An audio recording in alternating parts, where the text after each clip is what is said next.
Would you like a house like this for around $6,000? Yes, this house is in the United States of America, and as the title of the video says, in Detroit, the American dream. There are thousands of houses like this in Detroit. So how does it happen? Watch the video to the end. Before you forget, don't forget to subscribe to the channel and like the video.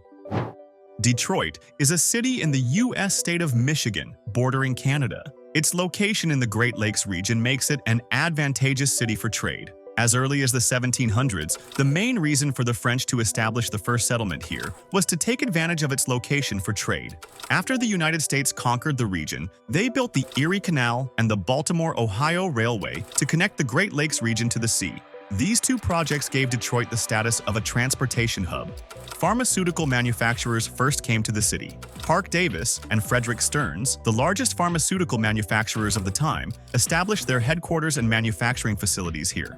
The foundations of heavy industry were laid with the manufacture of stoves. At the time, the stove was a very important product throughout the world. The stoves produced in Detroit were sent not only across the country but all over the world. This is why the city became known as the stove capital of the world in the 1890s.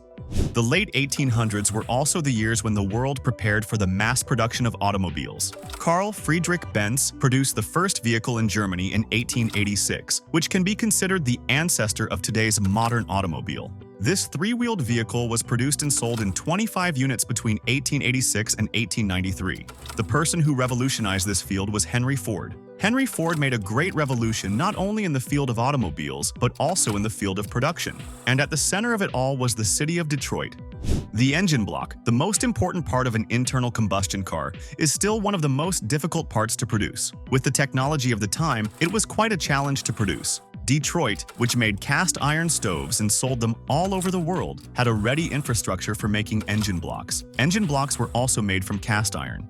Henry Ford set up his first car factory in Detroit in 1903 because of its central location and ready infrastructure. With the production system he implemented in this factory, he created a revolution that is still the subject of research, books, and discussions in many fields, especially economics and sociology. The revolution was Henry Ford's introduction of the mass production line system at the Highland Park factory in 1910. This system greatly reduced production time and increased capacity. It also made it easier for the employer to find people to work. Workers on the production line concentrated on one part of the product, such as the steering wheel, rather than the whole product. In this way, unskilled people could become productive in a simple job in a very short time. The key point of this system, known as Fordism, was that it turned workers into stable consumers.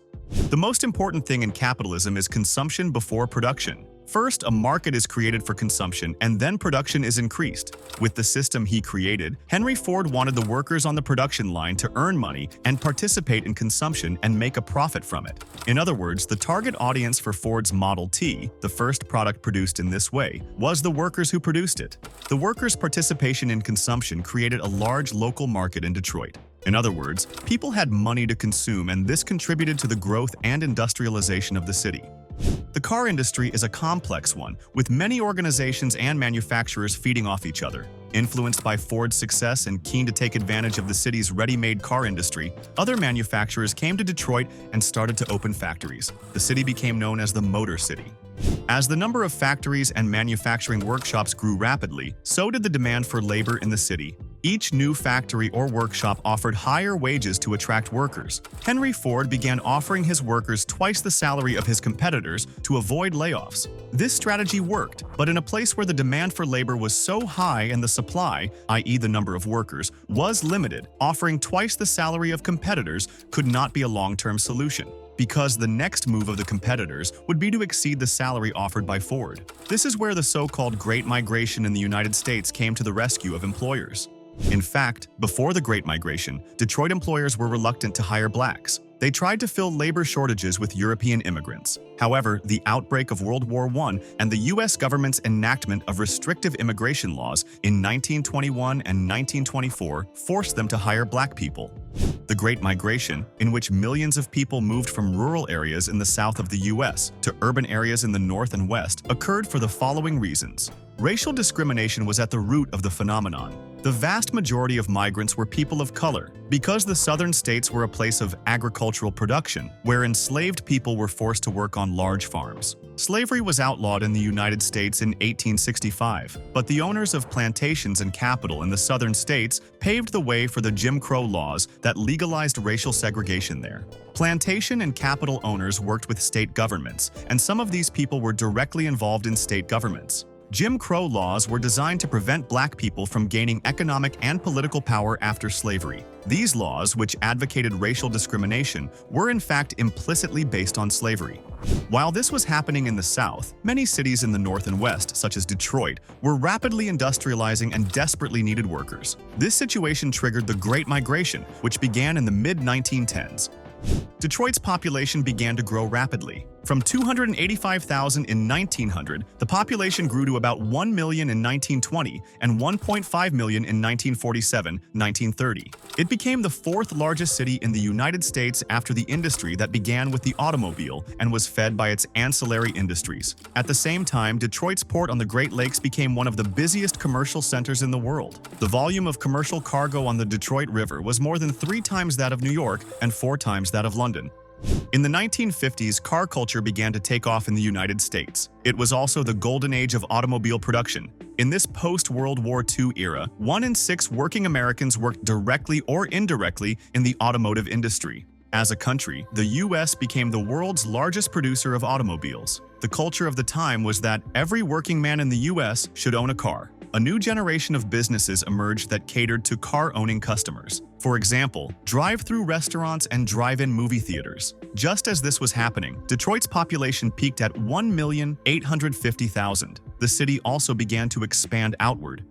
The golden age of the automobile was also the golden age of Detroit, but as the city grew and expanded, both class and racial issues began to surface. The city's white residents began to feel uncomfortable with the blacks who arrived with the Great Migration, because the black immigrants increased the number of workers and forced them to compete. In addition, while whites lived in better areas of the city, blacks lived in overcrowded areas with poor infrastructure. They also had housing problems. During World War II, the passage of a law allowing blacks to work in the defense industry brought tensions to a head. The result of all this was a riot in the city in 1943. The riots were sparked by a fight between whites and blacks in a park. When an unfounded rumor spread that whites had thrown a black woman and her baby into the river, tensions escalated and got out of control. The Detroit Police Department, backed by the U.S. Army, barely contained the riot. It left 34 dead, 433 wounded, and over 1,800 arrested. Despite all this, none of the problems between blacks and whites were resolved, and they only deepened. In 1967, another riot broke out. Known as the 1967 Detroit Riot, it is considered one of the largest and most destructive riots in the country's history.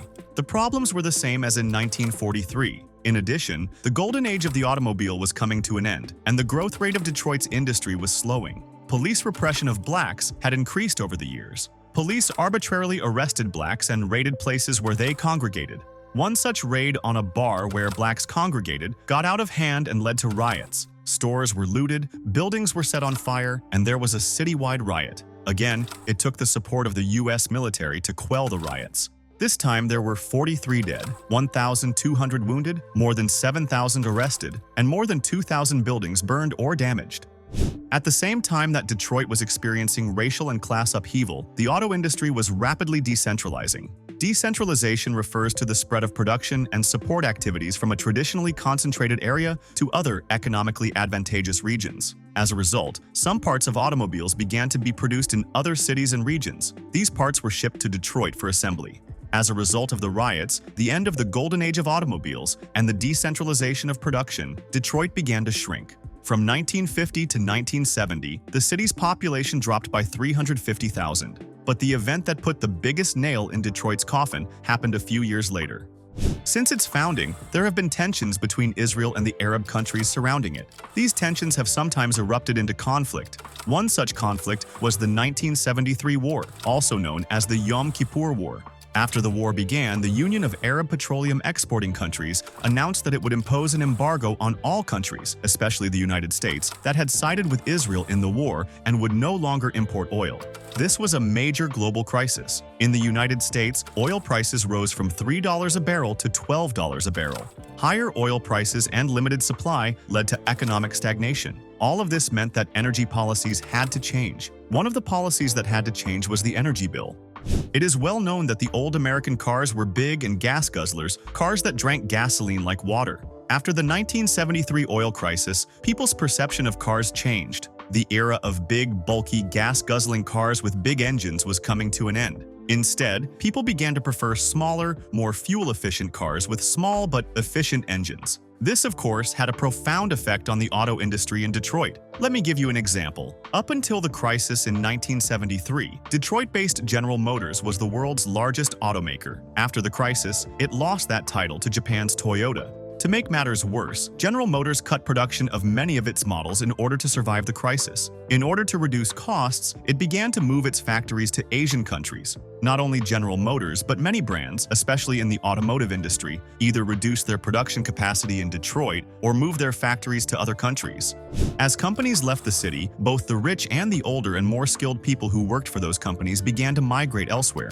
By 1980, Detroit had lost about 350,000 of its population in 10 years. As the flight from the city increased, management crises began to emerge. Those left behind were often poor and low income. This led to lower tax revenues. Fewer taxes, in turn, led to disruptions in social services such as infrastructure, health, and education. As jobs dwindled and social services failed, those left behind left the city in search of better opportunities. By 2010, Detroit's population had dropped to about 750,000. In 2013, the city government declared itself financially insolvent. With $15 billion in debt, Detroit became the largest city in the United States to go bankrupt. Today, its population has fallen to 620,000. When the population of Detroit was 1,850,000, the population of the United States was 151 million. Since then, the country's population has doubled, but the city's population has decreased threefold. Today, Detroit has one of the highest crime rates in the United States. It also has one of the highest poverty rates. Even though there are enough abandoned houses left to support the population of San Francisco, and they sell for ridiculous prices, no one wants to move in. As a result, this once popular American city has become one of the largest ghost towns in the world.